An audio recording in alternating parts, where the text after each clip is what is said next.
Hello! In this video, we are going to study the future tense while we talk about activities in tourist destinations. To introduce this topic, I have this activity for you.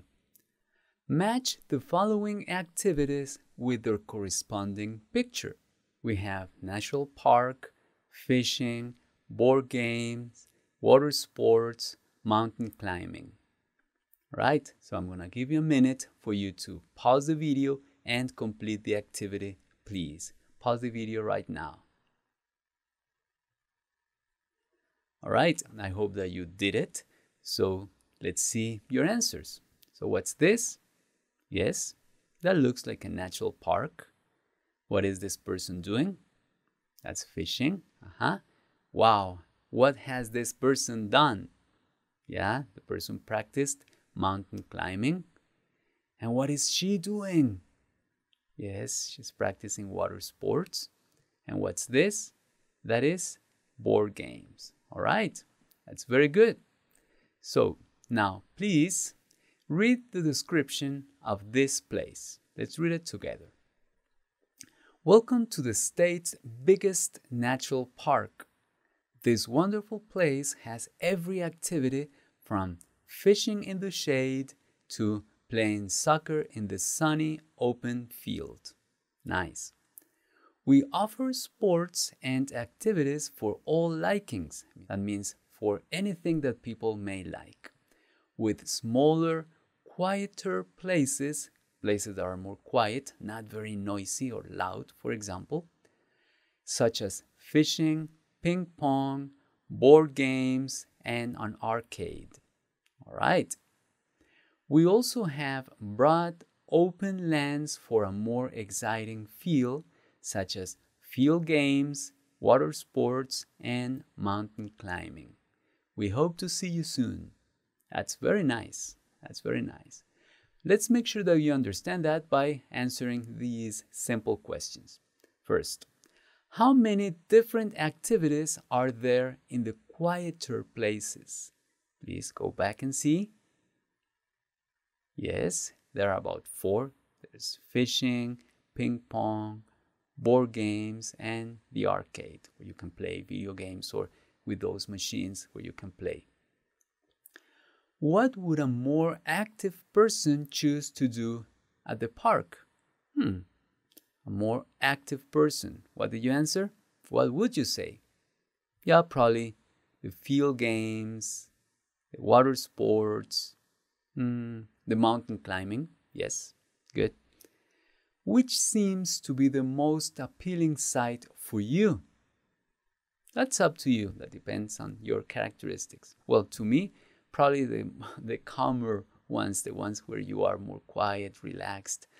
Sometimes we want to relax. You have all the energy in the world. We want to get more energy when we go on vacation. But that is up to you. All right? If that made you think about the place, that is great. Using the text that we just read, I would like to take this opportunity to tell you something about the future tense. And you may know already that for the future tense, we have will and we have be plus going to. So I would like to tell you how each of those tenses works. Let's start with will. We use will to speak about the future at the moment of speaking. That means that if I want to talk about the future right now, I can use will, but when? We can use will when we're making a rapid decision, immediate. For example, I'm tired, I'll stop now. I am tired and I decide to stop right now. That is a rapid decision. To offer something. For example, that box looks heavy. I'll help you carry it. So I see somebody struggling with a box. I offer my help, and for that I use will. I can use will to promise something. For example, I'm going out. I won't be late. Won't is the negation of will not. That is a contracted form. Or I can use will to express a threat. For example, if you don't come back now, I won't let you in. So it's up to you. Or I can use will that is not necessarily for a future action like the ones that we have said, like we talk about the future right now, but also to express refusal. For example, I told him like yesterday, or I have told him many times, but he won't listen to me. In this case, I am not talking about the future right now, but I am expressing that somebody did not want to do something. All right? That's how we use will. But as you can see, all these uses imply a future action. I just don't want you to think that will is just for the future. No, we have all those uses. The other structure that we have is be plus going to. We conjugate a form of be and we use going to plus the main verb. We use be plus going to talk about the future, yes, but when we're talking about plans or intentions made before the moment of speaking, not at the moment of speaking. For example, when we have prior plans, for example, if we say, we're going to accept the offer. So we have been thinking about it and we are going to take it. That means that when we have some planning involved before we speak, we use be plus going to. Or we can talk about the future using be plus going to when we have some evidence that that is going to happen. For example, we are going to win the championship because we have the best players. We know that, we have evidence, it is a fact that we are going to win. All right? At least that's what we think. Now, in general, when we are predicting the future, when we are not very sure, we don't have hard evidence, or we're not thinking right now, but in general, we can use either will or be plus going to make predictions. So it is fine that we say, I will probably stay at home, or I think I'm going to stay at home. Both work just the same, but we have the choice to use either. All right? So how do we express the future? With will or going to. We decide which one we want to use. But there are some cases like the ones that I explained to you. All right, so using all that, I would like to invite you to complete this activity. It involves some reading and then writing something. Read the following description of a person. All right, let's read it together. Mateo is a very active person. He's very athletic and likes to explore nature. Because he doesn't like to be indoors, he often plays sports and goes on any adventure he finds. All right, we know some things about Mateo. Now here's the activity.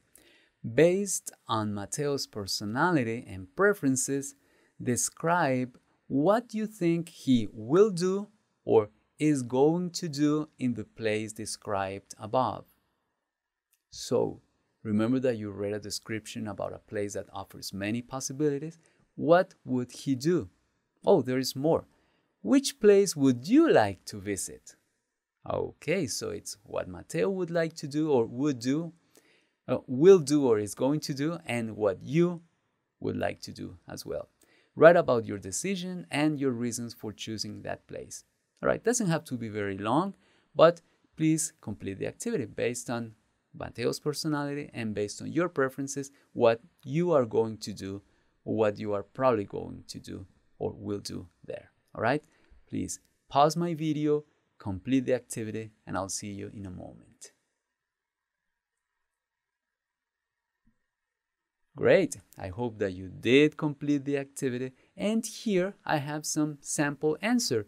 Of course, this is not necessarily the only answer and probably not the best, but this is just to give you an idea of what a person would write about this activity. All right, let's read it first. Mateo will choose all the outdoor activities offered.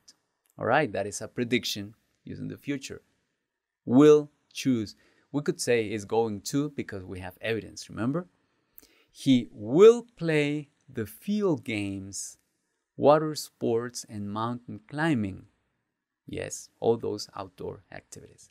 Since he loves exploring nature, he is probably going to try fishing because he will be in the open. Nice!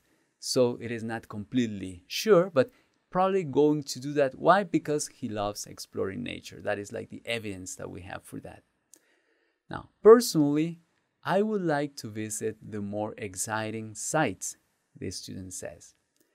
I am a calmer person, but I'd love to experiment new things because I will go on vacation in a couple months. All right? So this is a prediction about something sure that is going to happen, and the person would like to explore new things. That's good.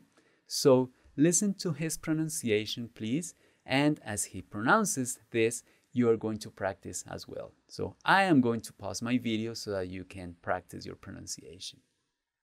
Mateo will choose all the outdoor activities offered. He will play the field games, water sports, and mountain climbing. Since he loves exploring nature, he is probably going to try fishing because he will be out in the open. Personally, I would like to visit the more exciting sites.